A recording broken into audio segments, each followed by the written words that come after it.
Now the racing focus shifts to Mid-Ohio and the celebration of the 25th annual running of the Budweiser Springnationals. In this first round race, Hank Endres built a big lead over Coletta when Connie had problems. Then it was engine problems for Hank Endres, necessitating a tremendous amount of work by the Jeff and Susan Bernstein crew. Well, here's what happens when you burn pistons in these nitromethane fueled motors. It pumps all the oil out of the exhaust, all over the engine. The entire thing must be disassembled and many parts replaced in a short amount of time. Steve, the pace at which these crews operate is absolutely incredible. When you have problems, you don't get any extra time to work on the car, so you got to work that much faster and still be very precise to put together a 4,000 horsepower race engine. Gene Snow is in the far lane, Hank Endres in the near lane. The Endres car, a relatively new machine, still not totally proven. Gene Snow, on the other hand, he won the very last race on the circuit, the Cajun Nationals in Baton Rouge. Both drivers are now set, awaiting the green light. And Gene Snow smokes the tires at the starting line. Hank Endres advances into the semifinals. All that hard work by the crew obviously paying off. An elapsed time of 5.22 seconds, a speed over 271 miles an hour. Very respectable here in the heat of the day. Meanwhile, back in the funny car pit area, two longtime heroes, Don Garlitz and Roland Leong, standing by conversing, while the crew has to move them out of the way to do the work on Jim White's funny car to get that vehicle ready for round number 2 of Funny Car Eliminator coming up a little bit later in the program. Right now, Top Fuel round number 2 continues, and here's the local boy, David. His name is Jim Head, and he has had quite a career in this sport, coming up from the sportsman ranks, advancing into the nitro-burning funny car category.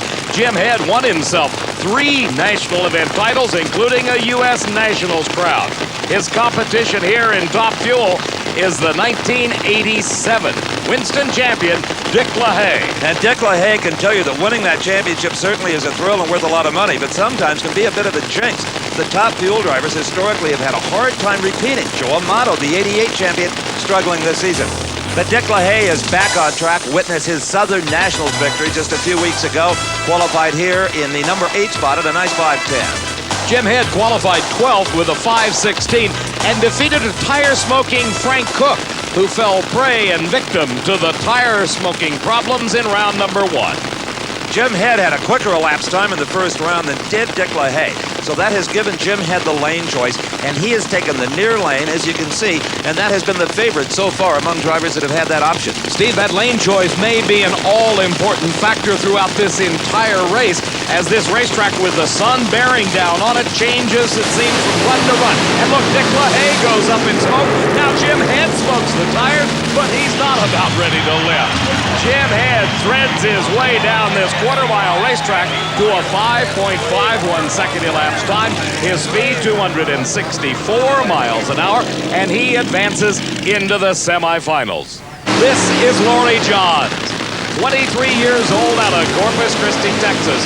Her competition, the reigning Winston champ, Joe Amato. Well, Lori Johns here, uniquely enough, Dave, has lane choice over the reigning champ. She ran quicker in round number 1, and she has selected the near lane, and that's no surprise if you've been watching the action.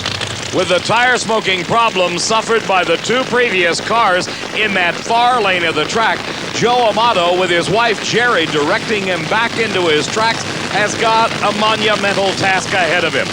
Lori Johns broke onto the Top Fuel scene at the latter part of last season, and while she has yet to win her first national event title, she has qualified well at practically every race.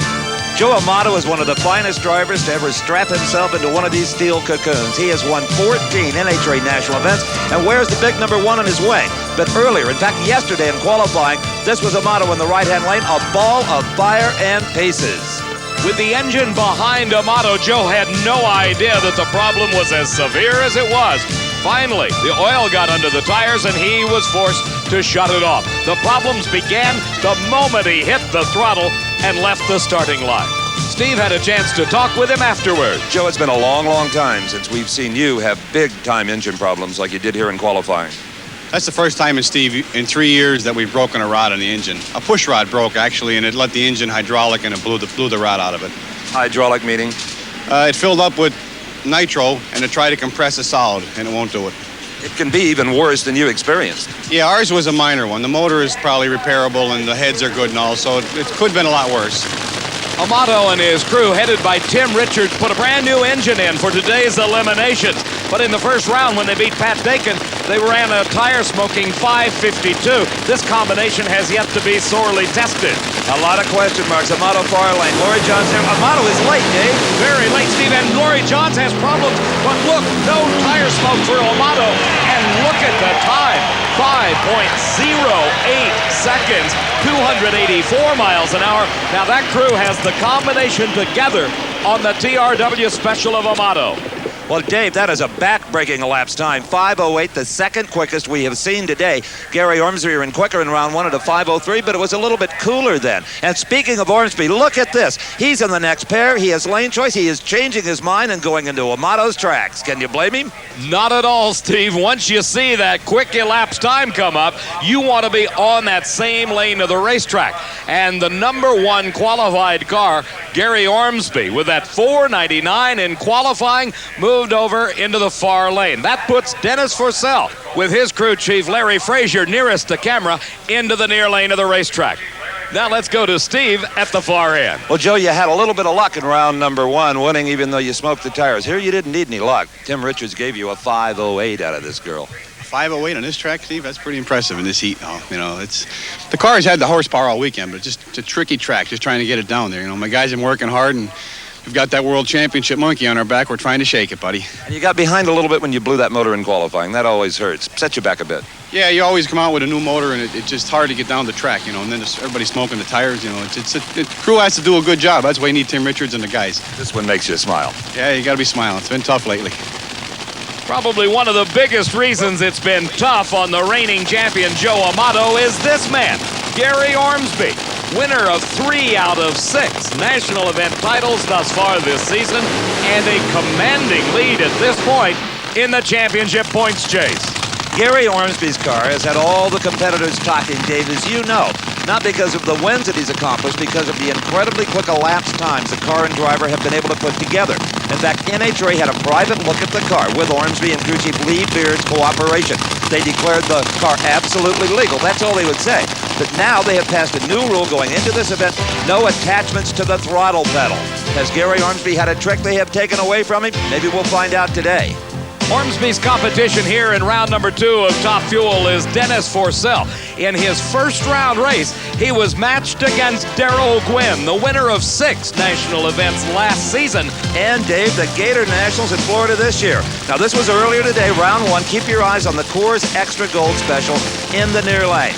That is Darrell Gwynn. We've talked about how tricky this racetrack has been. Well, Mr. Gwynn found out firsthand he smoked the tires and almost took it too far. Steve, he almost lost it and put it into the guardrail. Dennis Forsell, the Simpatico special, advanced to round number 2 with that 529. His competition is the brand new Chevy Beretta-bodied car of Johnny West.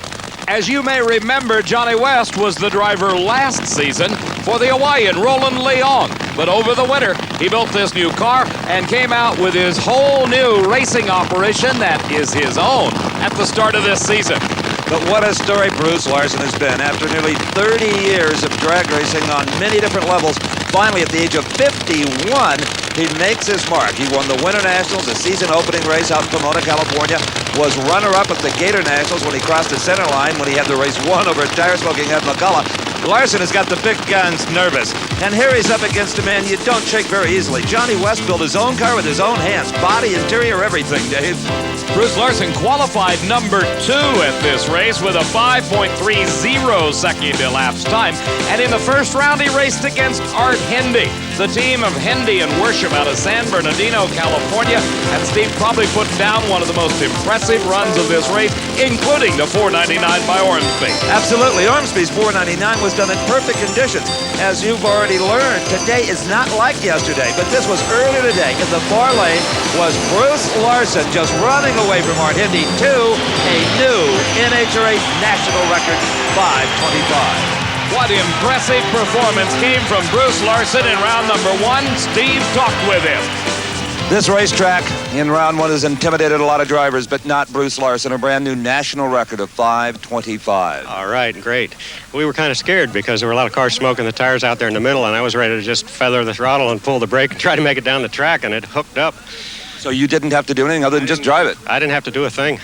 You know, they are still doing the book work. You may have a backup in qualifying. Your 5:30 may back that up. I'm sure Dave will find out for us. If it does, that's 200 points. That's great. We can use them right now. We want to spread that thing out, spread that lead out real big. Okay, great job. Thanks, Steve. The record holder. How about it? Dave, you got the information yet on that backup? Steve, immediately after that, we were happy to report that the 5.30 set in qualifying by Bruce Larson was within the required 1% of the backup for the national record. So at 5.25 seconds, he earns himself 200 bonus points. And don't you know, Johnny West is aware he's against the quickest of the quick, and he overpowers the near lane. As so many other racers have done, West goes up in smoke, but Larson continues to dominate this National Trail quarter mile. 5.35 seconds, his speed 276 miles an hour, a very safe run for the points leader.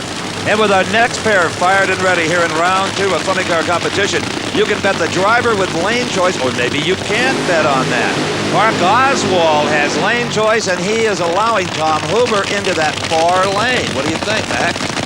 Steve, I think that Mark Oswald and his crew chief, Leonard Hughes, is depending on that near lane being as good as it was in round number one when he ran 5:32 to defeat Frank Kramberger.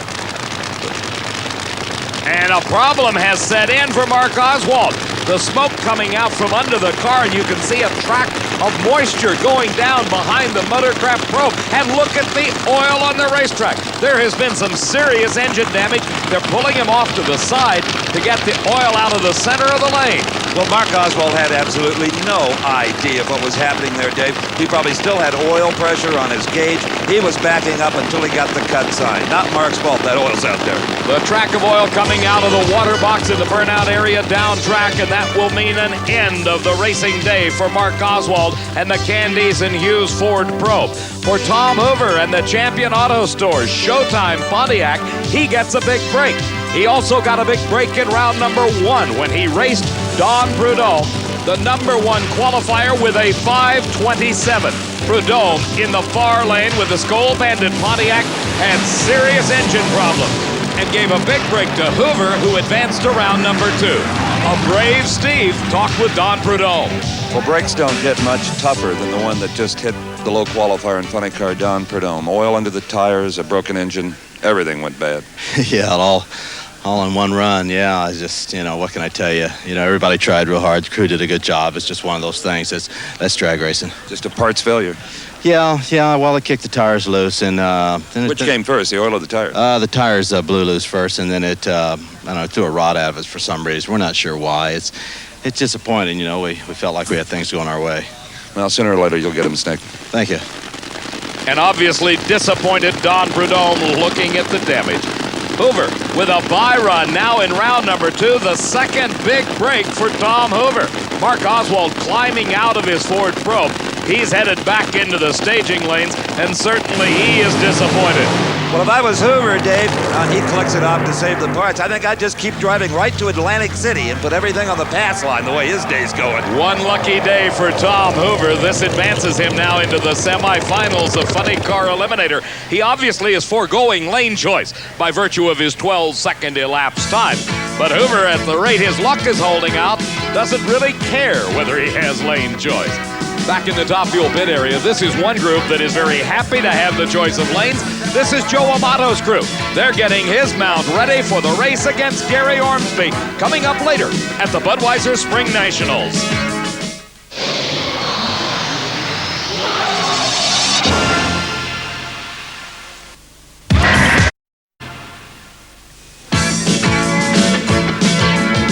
Welcome back, everyone, to National Trail Raceway. I'm Steve Evans, along with Dave McClellan. And watching today's action, are you bitten maybe just a little bit by the drag racing bug? But you think, boy, is that expensive stuff? Well, you bet it is. At this level, the pros, especially if, like Don Perdome, you blow a great big hole in the side of your engine in round number 1. But don't think that you can't race on the most modest of budgets. All you have to do is check out any week's NHRA's National Dragster. Flip it open to this page, and you'll see there are hundreds of NHRA drag strips all across the U.S. and Canada. And just about all of them run weekly programs. Just fun drag racing, for right off the street cars to budget hot rods you can buy or build yourself. How do you get started? Well, the first thing you ought to do is join NHRA. You'll get National Dragster every week. You'll know what's going on. You'll get an NHRA rule book and lots of other things, including, if you do it right now, a copy of the multi-award-winning home video, Decade of Thrill. So join NHRA, and I'll see you at the drag races. Maybe we'll even talk. David, I hear some rumbling up at the starting line. I'm headed down to the other end. Steve, that rumbling is nothing more than the 4-time Winston champion, the Budweiser King, Kenny Bernstein.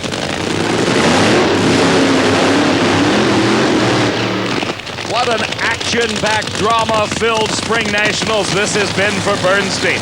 He qualified at this event on his last attempt. Qualified well, I might add, with a 5.32 second elapsed time.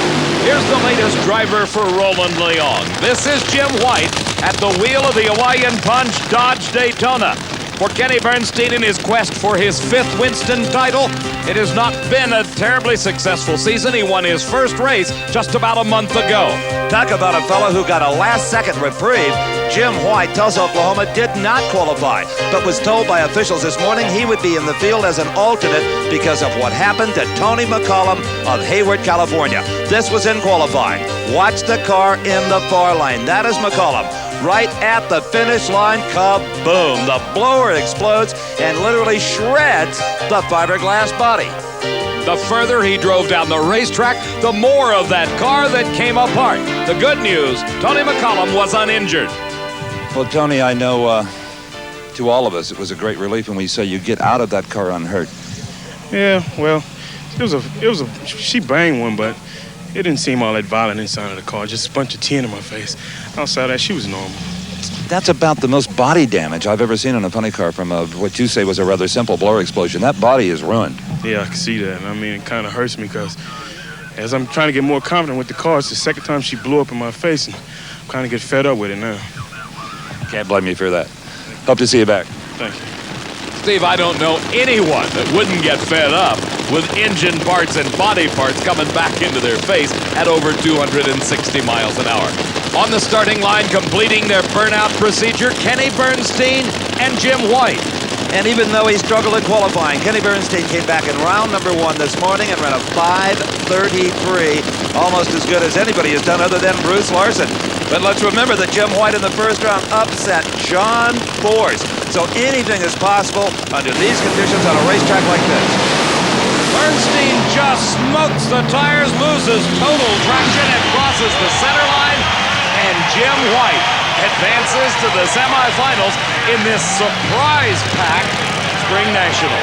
His elapsed time, only 5.70, but it doesn't matter. He got to the finish line first. A tremendous launch by Kenny Bernstein. You can see the clutch dust coming out of the back. Everything appeared to be balanced until suddenly the tires came loose, and then they got progressively looser. Bernstein dirt tracks it across the cone. That right there would have eliminated him on a center line infraction. The loss by Kenny, number 2 in the point standing, certainly opens the door for Bruce Larson to further extend his lead in the Winston Championship. Here is the 2-time winner thus far this season, Mike Dunn, the champion at the Cajun Nationals and the Southern Nationals. The competition for Dunn is Chuck Etchels. Let's go to the far end of the racetrack. Steve Evans is with a very fortunate Jim White. Yesterday afternoon late, you and car owner Roland Leong sat in your pits just totally and completely depressed. You hadn't qualified, and here we are. It's amazing, isn't it? It's really fun to do. It's fun. It's terrible to get in the way we got in, obviously, as an alternate, but we feel real fortunate. The car's stumbling and staggering along. We're working on the tune-up, but we think that we've got the right direction to go. We've made some changes. We'll keep making changes. Roland will get this thing figured out. We want to go racing. Well, you know, you may have the right balance of power for this racetrack as it is right now. I think so. We talked about it. We talked about hopping the motorway up and putting a lot of clutch on it and try to run 530 with Bernstein, and we said, no, let's don't do it. Let's just do what we're doing. It may be plenty.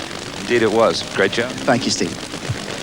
Now there's a man that looks like he is having the greatest day on a racetrack that he's had in a long time. Jim White, he's into the semifinals. Mike Dunn smoked the tires on his second burnout. He is one of the few cars still utilizing a transmission, and Mike Dunn just absolutely fried the tires on his second burnout, indicating a loss of traction. Chuck Etchells campaigns 2 nitro burners, his own funny car, and a top-fuel dragster driven by Paul Smith. And Chuck Etchells in the far lane, David, as you know, had a terrific qualifying effort at 5:39. One of the few funny cars able to get into that 5:30s. Only half the field could do it. Mike Dunn was a bit quicker yet, though, at a 5:36. But that doesn't mean a thing. Qualifying is qualifying. Today is race day, and where there's smoke, there's fire. That was not a good sign off of Dunn's tire. And that's why it's not. Mike Dunn lost traction immediately. Chuck Etchells, thinking that Dunn may be alongside, keeps his foot in it. And his 6.84 second elapsed time gives credit to the power available in these cars. Imagine you're smoking the tires practically the entire quarter mile, and you still travel in less than 7 seconds. Mike Dunn was first to smoke the tires, and I think that gave Chuck Etchells the inspiration, really, to stay with it. He didn't see Dunn, and all he's thinking is get your foot off the gas, try to get back on the gas, let's get to that finish line. He's holding his breath at this point, and as we saw, he did it. Not with spectacular performance, but that's not what matters. Getting the win light is what counts in this sport of drag racing. There are no second chances. So Chuck Etchells has lost lane choice in a big way to Bruce Larson in the semifinals of funny car. The other half of the semis find Tom Hoover against Jim White. Even though he's an alternate, White will have the lane choice. That man is on a roll. In the Pro Stock pit area, Bob Glidden and family readying the Ford Pro for round number 2 of Pro Stock Eliminator. Is Pontiac versus Chevrolet. Sophisticated race cars, here's why. They are limited to 2,350 pounds minimum and 500 cubic inches. Run on gasoline and run so well. A big win for Bruce Allen by more than a car length. His time 7.40. His speed 185 miles an hour. Back at the starting line, the next pair getting set. It is 2 Oldsmobiles, the AC Delco car of Warren Johnson, number 2 in the Winston Points chase last season against the number 10 car a year ago, the Oldsmobile of Mark Powick. Powick has really been struggling, Dave, all season long. And here in qualifying, he finally got that car into the 7:40 elapsed time area. And that's an area that this man is very comfortable in, if not the 7:30s. Warren Johnson, Duluth, Georgia. But Mark Powick, well, he had a little bit of a smile when we took that picture. He was really grinning at the end of qualifying with a 7:40. So Powick is in the hunt here for sure. Powick in the far lane, Johnson in the near lane. These cars run on pump gasoline through 2 4-barrel carburetors and a planetary gearbox where once they let the clutch out at the starting line, they no longer have to worry about the clutch. You just pull the levers when you're ready to change gears. Warren Johnson losing traction, and Mark Powick moved ahead of him at that point and held the lead across the finish line. 7.48 seconds. His speed 184 miles an hour. Johnson slowing to a 7.66, indicating the loss of traction.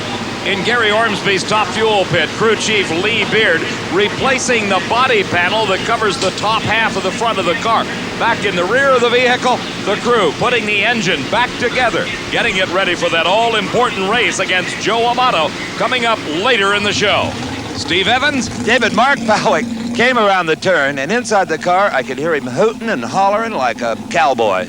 Boy, Steve, I'll tell you, we've been working hard all year, and we've had a tough season this year. I haven't made it past first round, and to be home here and never qualify Columbus first off, and then come out and beat Warren second round, I'm just so elated. I want to thank my crew, and especially Bob DeVore, who we flew in from California to try to help us get straightened out. And I think a 7:48 will make you medium happy. Yeah, I'm really happy with it. The track's going away, the heat of the day. It's been a lot of oil downs today, and I think we're in there for the next round. Okay, pal, see you then. Thank you.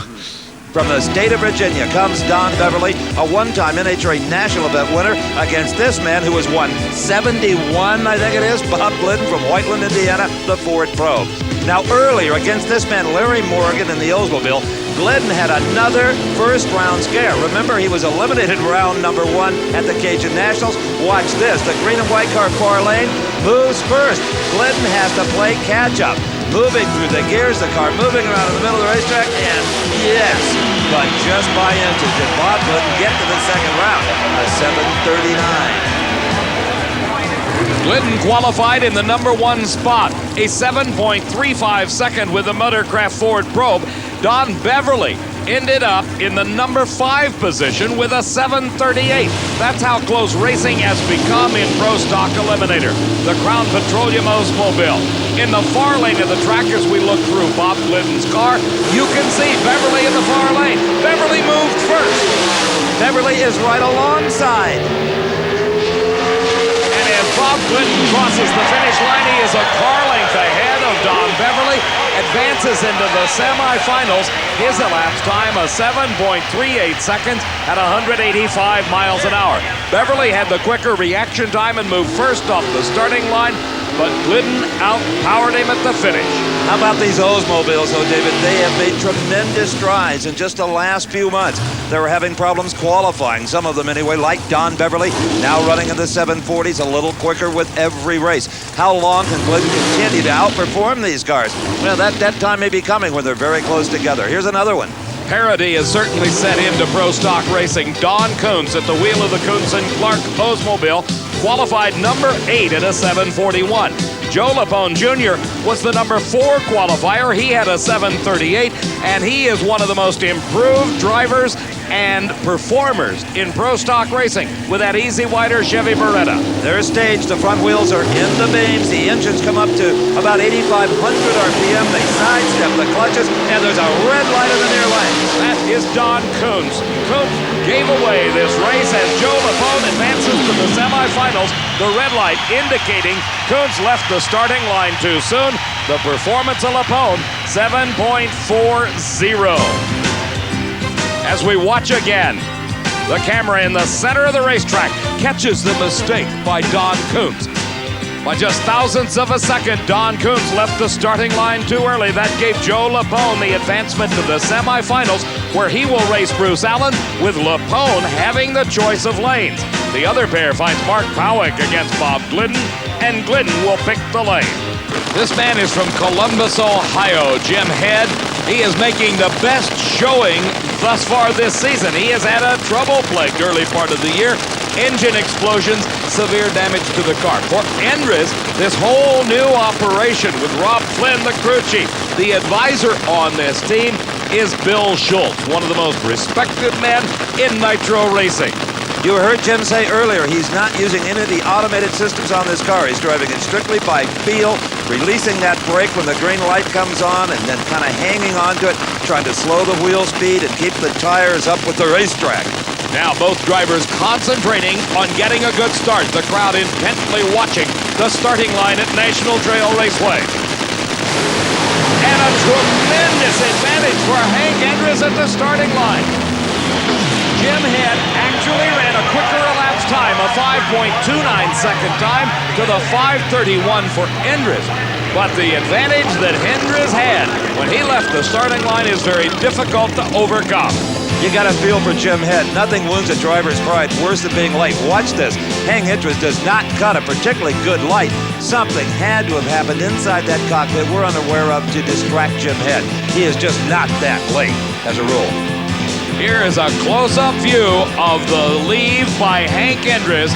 And when we say leave, he left Jim Head sitting on the starting line. Hank Endres advances to his first ever NHRA National Event Final. And now, coming into the burnout area, is the race of the day in Top Fuel Eliminator. Joe Amato with lane choice is in the far lane of the track. Gary Ormsby nearest the camera. Let's go to the far end. Steve Evans. If anyone dares to tease Hank Endres about a little gray hair, all you have to do is show him the time slip for this run.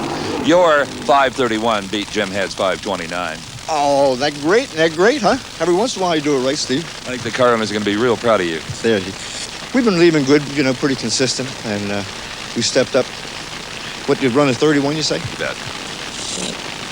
I think that's all your crew chief, Bill Schultz, expected it to run, all he was looking for, really. And try and be consistent and, not overburden the track and not hurt anything. That's important. How long has it been since Hank Andrews has been in a final round at a big NHRA race? Event? Never. That's what I thought. That's 30 years. Boy, we're going to have some fun now. Steve, he's already having the time of his life, but a tribute to the tenacity of Hank Andrews. Here's Gary Ormsby. This is one of the few times this season that the Castrol GTX car has not had the choice of lanes. As he told Steve Evans a little bit earlier after the second round race, they had backed it down just a bit, maybe a bit too much, and that let Amato slip by and get the lane choice. Even the racers have come out of the pits to find a place on the fence to watch this one. Two of the best in the world of NHRA Top Fuel racing. And it is Ormsby going up in smoke. Joe Amato streaks down across the finish line and into the finals with a 5.23 second elapsed time. His speed, 275 miles an hour. And the quest for the Winston points chase tightens considerably. With Ormsby going out, now the reigning champion Amato has a chance to move forward. The quicker reaction time went to Joe Amato, as Ormsby just instantly went up in smoke. Down across the finish line, Amato had no difficulty whatsoever earning the right to race Hank Andrews in the finals of the Budweiser Spring Nationals. Now let's go down to the far end of the track and Steve Evans. Well, against Joe Amato, the car that supposedly never smokes the tires and always leaves first.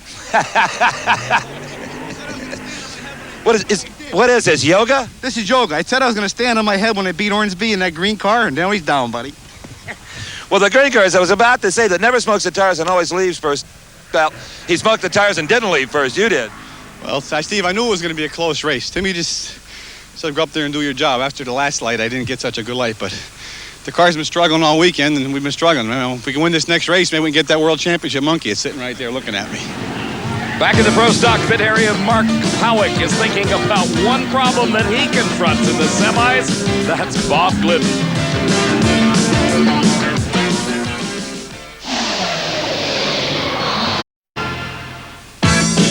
At the Budweiser Spring Nationals, there's a treat in store for everyone. You're looking inside the engine of Bob Glidden.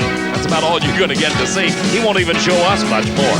Let's go to Gary Ormsby's pit area and Steve. Gary, the invincible car has fallen. Yes, it has, Steve. Kind of surprised us a little bit, but actually we came out of this race unscathed regardless of who wins it. Points-wise? Points-wise. I think we'll move up probably another 400 from where we came in here. We definitely wasn't the way we wanted to go out, but it was Joe Amato's birthday. I give him a birthday present. Well, actually, it's Tuesday, I think. But when you ran that 508, that forced you to maybe look harder at your motor. It really did. We probably should have left it like we did the round before when we ran the 12, when we softened everything up. But we figured he was going to go for it, and he proved to be the smarter one today because he did not hop his motor up, and we did, and he's in the final round. Next race is Montreal. You'll be there. We sure will. Thank you, Steve. The psychology of top fuel racing as experienced and explained by Gary Ormsby. Bruce Larson on the starting line. He has been the dominant force throughout this event. His competition, the surprising Chuck Etchells. This is the semifinals of Funny Car. A couple of Northeastern competitors. Bruce Larson, who's a full-time racer and full-time businessman. He's in the lightning management business. You think funny cars are tough, try to manage lightning sometime. And Chuck Etchells, a businessman as well in the printing and engraving field. Now, you saw the body was up briefly on the Bruce Larson car. That's no concern. That's just a routine. Etchells now following the directions of his crew chief, Paul Smith. Paul wants him to be over on that track just a little bit. Just a few inches could make all the difference in the world in trying to find traction here on the National Trail starting line. Larson, of course, has been able to do that with some success, as credited with the new national record of a 5.25-second elapsed time. A great start for Etchells that goes awry. He goes up in smoke. Larson goes to the finals. His elapsed time, again, very consistent and very safe. 5.33 seconds. His speed over 270 miles an hour. Back at the starting line, our remaining semifinalists have the engine started and pulling into the burnout area. This is Tom Hoover. Tom Hoover has had a lot of luck today. Don Perdome broke against him in round number 1, and he's always had a bit of skill to go along with that. Now the man in the opposite lane, Jim White, Tulsa, Oklahoma, well, he's carrying about a 9-pound rabbit's foot because he didn't even make the cut, and here he goes into the semifinals on the alternate rule. Tom Hoover against Jim White. One of these two drivers will move into the finals and face the mountain that is Bruce Larson. Absolutely, and I don't look for low ET of the Springnationals from either one of them. But as tricky as this event has been so far with the heat and the humidity and the changing conditions, this race could belong to anybody. This one belongs to Tom Hoover. The Pontiac Firebird moves into the finals with a 5.55 second elapsed time. Based on their performances, Bruce Larson has a huge advantage. But as Steve pointed out, the way the day is going, anybody could win it. The lane choice, of course, will go to Bruce Larson in his final round race against Tom Hoover for the Springnationals Funny Car title. The crew on Jeff and Susan Bernstein's car getting it ready for driver Hank Andres. He's got to race Joe Amato in the Top Fuel final in just a bit here at the Springnationals. This is the first pair of cars in the semifinal round of Pro Stock Eliminator. And these are both Chevrolet Berettas, and we caution those of you at home who own a Chevrolet Beretta, do not put the great big slicks on the back, because your Beretta is front-wheel drive. NHRA allows them to make Pro Stock cars rear-wheel drivers, so watch it. Also, Steve, it's a little tough to find your late model Beretta with a 500 cubic inch thundering V8 under the hood. But one thing that they do have in common with a street-driven Beretta, and that is the silhouette of the body. It has to conform exactly to the production automobile, with the exception of that scoop and a little bit of the spoiler on the rear. Joe Lapone Jr. in the far lane. In the near lane, Bruce Allen. Lapone with the lane choice by only 1,000th of a second. Both drivers taking their time about staging. They're set. A great start. Oh, a close race at the finish line. And Joe Lapone Jr. by just a few inches defeats Bruce Allen. The elapsed time for Lapone, 7.41 seconds. The elapsed time for Allen, 7.41 seconds. This race was won at the starting line by Joe Lapone. By just a few thousandths of a second, Lapone had the advantage off the starting line, and it was impossible for Bruce Allen to make up the difference at the finish line. In one of the closest races of the day, regardless of the category of competition, Joe Lapone held on at the finish line to take the win over Bruce Allen and move into the finals. That's how close it was. By 2,000ths of a second, Joe Lapone Jr. defeated Bruce Allen. No driver, David, has been more excited all weekend long than the Buckeye at the wheel of that Pro Stock car, Mark Powick. He has just about beat the steering wheel off the shaft with every qualifying run and every victory in eliminations. Now he faces, in fact, you're riding with 9-time Winston Pro Stock champ Bob Glidden, and you just saw the dry burnout. How'd it feel? Felt strong to me. We'll see how Bob Glidden does as he matches width and cars with Mark Powick. Both drivers taking their time coming into the pre-stage light. Staging process conducted by some light beams that go across the starting line. As the wheel rolls forward, it turns on a light at the top of the Christmas tree. That indicates the car is getting close to the actual starting line. Then, the driver pulls the car forward just a few inches more, the tree flashes green, and down the track they go. Bob Glidden pulling the levers on that Ford, and he pulls ahead of Mark Powick and takes the win. Bob Glidden moves into another final round appearance, but this time he will not have lane choice. Joe Lapone, in defeating Bruce Allen, had an elapsed time that was 2,000ths of a second quicker than Bob Glidden. Thus, he will pick the lane in the finals of Pro Stock Eliminator. In the funny car pit area, you may think it is a replica of a pipe organ. No, it's just the exhaust headers. On Bruce Larson's funny car, they've disassembled that racing engine to get it ready for the final round race against Tom Hoover, coming up later at the Springnationals. In the finals of Super Comp, it was Johnny Lamoose in the near lane. In the far lane, Danny Bastianelli. An early lead gained by Lamoose paid off at the finish line. He won Super Comp Eliminator. The top alcohol dragster champ, Bill Barney. In top alcohol funny car, Bob Newberry was the winner. Competition eliminator, Lindley Eisenhood. In Super Stock, Mike Say, the champion. Stock eliminator, Mark Maxwell.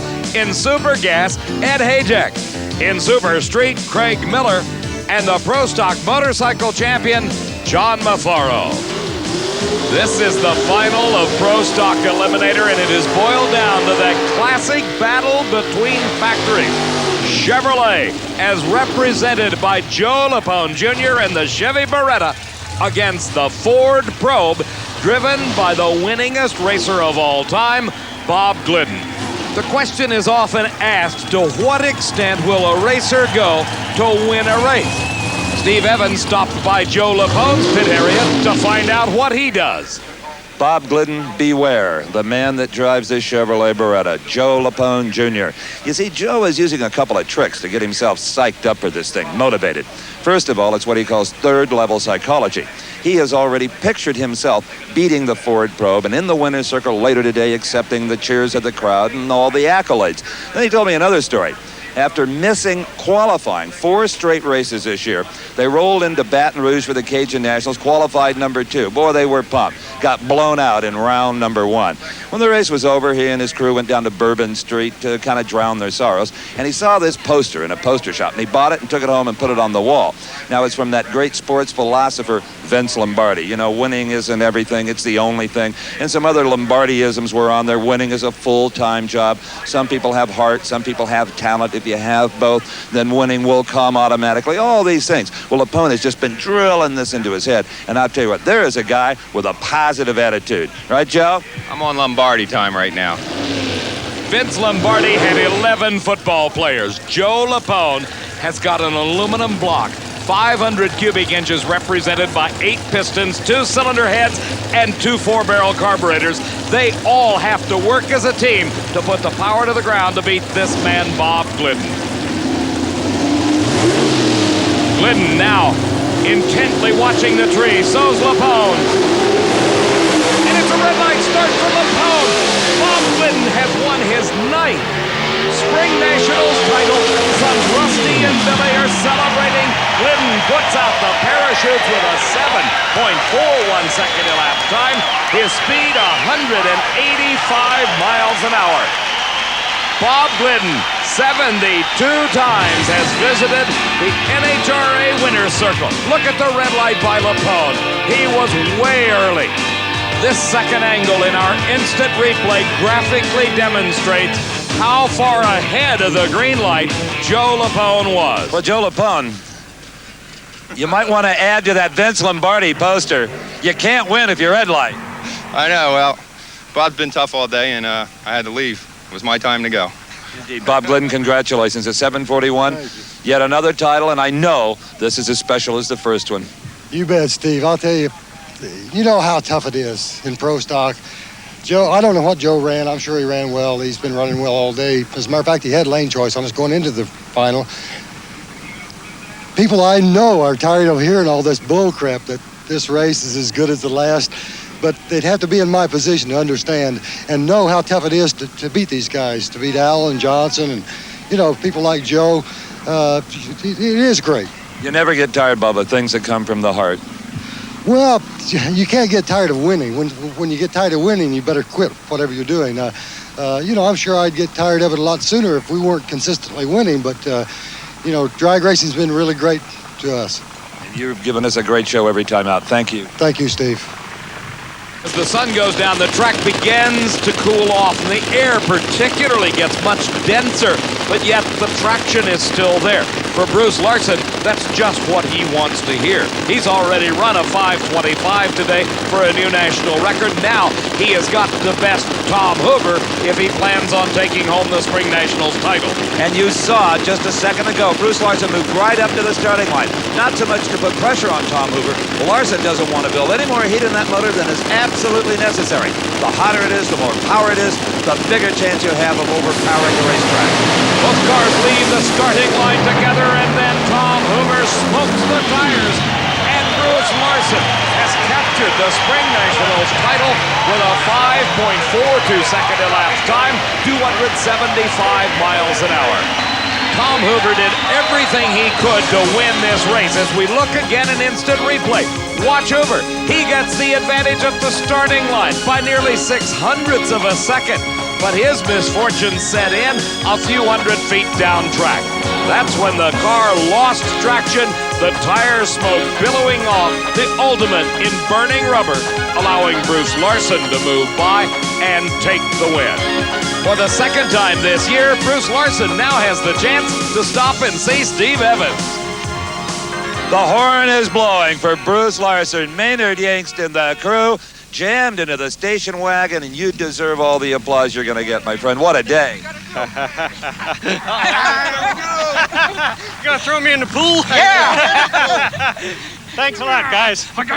And I'll tell you, and this one came without a lot of parts breakage. Maynard Yangst, the crew chief, is right here to our right. Maynard, great job. Thank you very much. We went to a whole new clutch program for today, and it really fared out well for us. What a driver, huh? How about it? He's doing the job all day, too. And Bruce, more points. You continue to lead now by a bigger margin. Thanks a lot, Steve. You know, the Century Tax and Gage's Oldsmobile funny car just ran terrific all day. Absolutely, just like a machine. These guys are the key to the whole thing. Okay, thank you, Bruce. Congratulations again. Well, Endres, Steve, may need all the tricks he can find because he's got to race Joe Amato. He is on a roll. He's already laid away the 4-second car of Gary Ormsby. He himself has run 5:08 in that lane, which he, by the way, had the choice and selected this round. And then very craftily backed the car down again, much like Bruce Larson has done with his car. Remember, they run as a team. Very intelligent drag racing today on the part of the man in the far lane. Hank Endres has the advantage at the start.